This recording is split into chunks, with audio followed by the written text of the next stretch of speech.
warahmatullahi wabarakatuh. Waalaikumsalam warahmatullahi wabarakatuh. Selamat pagi anak-anak. Pagi Bu. Gimana kabarnya hari ini? Sehat? Sehat. Alhamdulillah sehat. Anak-anak, udah pada sarapan belum? Belum. Sudah? Berarti sudah siap mengikuti pembelajaran pagi hari ini bersama Ibu? Sudah siap. Baik, jika sudah siap, kita berdoa terlebih dahulu supaya diberi kemudahan dan juga kelancaran. Silakan untuk ketua kelasnya bisa memimpin berdoa. Mbak Meka, silakan. Untuk mengawali pembelajaran pada pagi hari ini, berdoa dimulai. Berdoa selesai. Terima kasih. Anak-anak, hari ini siapa yang tidak hadir ya?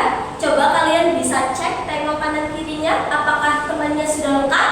Belum. Siapa saja yang tidak hadir anak-anak? Sini. Terus siapa lagi? Bagi. Terus? Sama Isna Bu. Oh, ada 3 anak ya yang tidak berangkat ya? Iya Bu. Apakah ada keterangan anak-anak? Iya Bu. Tidak ada keterangan. Lain kali jika mau izin beri surat keterangan ya anak-anak. Anak-anak, minggu lalu kita belajar tentang apa? Hari ini siapa yang tadi malam belajar? Coba angkat tangan, ayo. Siapa yang belajar hari ini? Gak ada yang belajar? Wow. Tapi masih ingat gak materi minggu lalu kita belajar tentang apa? Tentang apa? Teks laporan hasil observasi. Iya betul, mengenai teks laporan hasil observasi. Tentang apa saja? Pengertian dan kaidah kebahasaan. Siapa yang masih ingat teks laporan hasil observasi itu apa? Coba Mbak Suci.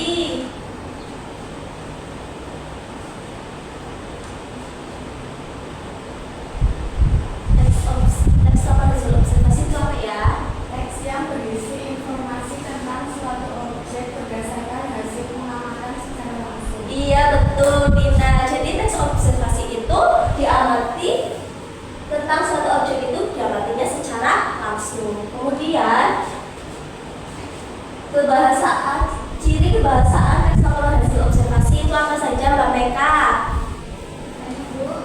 Ciri kebahasaan teks laporan hasil observasi itu apa saja? Pertama, menggunakan kalimat kata. Iya betul. Yang kedua? Menggunakan kata benda. Betul. Yang ketiga? Menggunakan kata kerja. Iya betul Dina. Yang keempat? Menggunakan bahasa baku Iya, dan betul. bersifat objektif. Iya betul sekali. Masih ingat ya kalian anak-anak? Sebelum Ibu melanjutkan pembelajaran ini, Ibu ada tepuk biar kalian semangat. Namanya tepuk fokus. Ikuti gerakan Ibu ya anak-anak.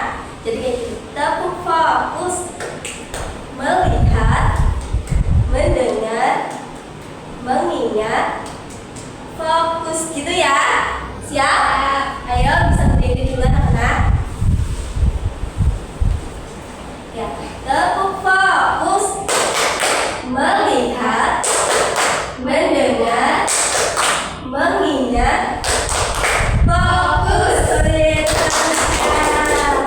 Ya, anak-anak, Ibu melanjutkan materi yang minggu lalu, yaitu mengenai struktur teks laporan hasil observasi.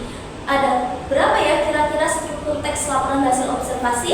3. Apa saja? Pernyataan umum, Terus deskripsi bagian, dan deskripsi manfaat. Oke, jadi yang pernyataan umum ini biasanya berisi tentang pengenalan atau gambaran umum suatu objek yang diamati. Biasanya itu tentang definisi ataupun klasifikasi. Kemudian yang kedua itu deskripsi bagian. Biasanya berisi tentang rincian mengenai bagian-bagian atau ciri objek seperti bentuk, warna, ataupun sifat. Kemudian ada deskripsi manfaat. Biasanya itu berisi tentang kegunaan atau manfaat objek dalam kehidupan sehari-hari. Apakah bisa dipahami mengenai struktur teks laporan hasil observasi? bisa Bu. Baik, Ibu lanjutkan mengenai contohnya ya. Itu contoh perpustakaan sekolah. Apakah kalian sudah pernah mengamati? Sudah. Pas masih sekolah, kalian mengamatinya di perpustakaan langsung? Iya, baik. Jadi perpustakaan sekolah pada pernyataan umumnya, perpustakaan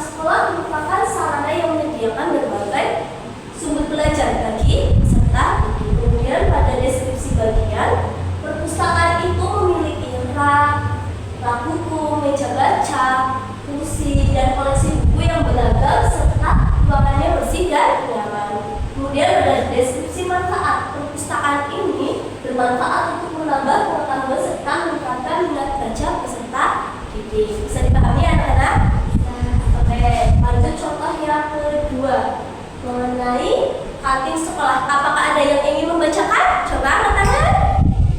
Saya dulu. Ya silakan Mbak Suci. Kantin sekolah. Kantin sekolah adalah tempat yang menyediakan makanan dan minuman bagi warga sekolah. Kantin memiliki beberapa meja, kursi, dan stand penjualan makanan. Kondisinya bersih dan tertata rapi. Kantin sekolah bermanfaat untuk memenuhi kebutuhan makan dan minum secara hidup selama berada di sekolah. Oke, terima kasih. Tepuk tangan untuk Mbak Suci. Dan selanjutnya kalian bisa menentukan bagian strukturnya. Apakah Mbak Mega bisa menentukan mana bagian strukturnya, mana pernyataan umum, mana deskripsi bagian, dan mana deskripsi manfaatnya? Bisa? Coba ya. Pada pernyataan umumnya mana kalimatnya?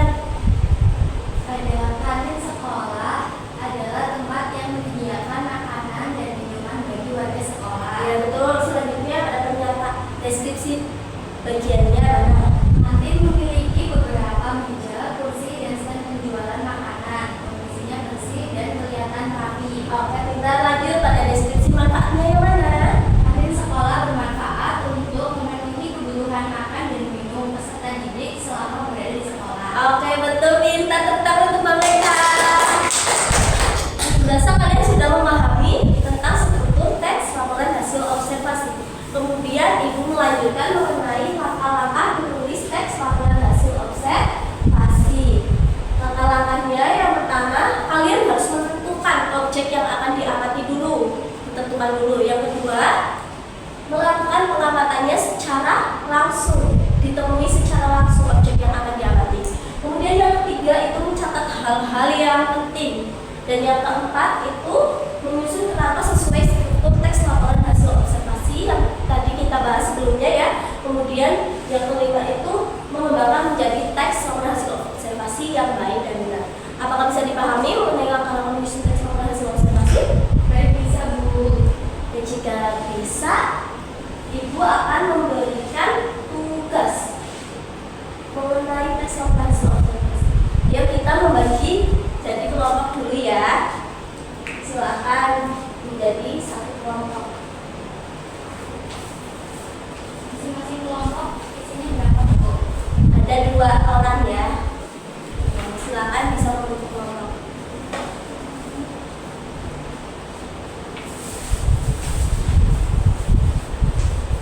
Ketua kelas bisa membantu Ibu membagikan MKPD-nya.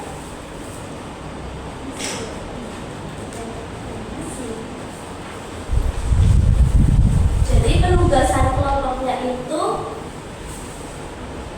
yang pertama kalian bisa mengamati tempat di sekitar kalian, kemudian kalian tuliskan dalam teks laporan hasil observasi itu dengan memperlihatkan struktur teks laporan hasil observasi. Apakah bisa dipahami?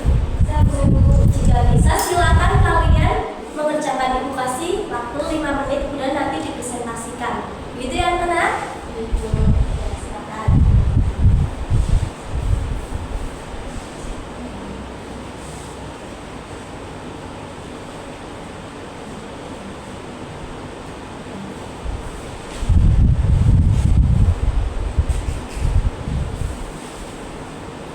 Kalian untuk kelompok berapa? Kelompok 10.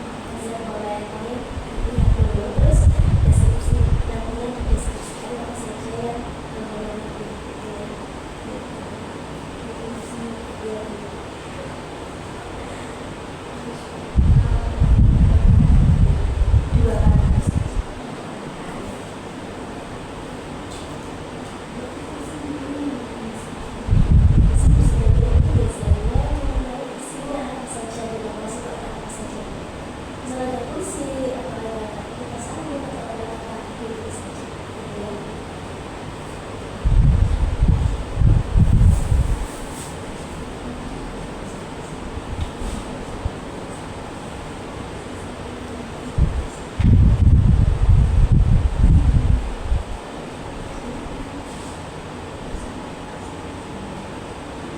sudah selesai belum mengerjakannya? Sudah Bu. Sudah? Sudah siap untuk mempresentasikan di depan? Sudah siap Bu. Oke, silakan untuk kelompok 1 mempresentasikan hasil observasinya. Silakan.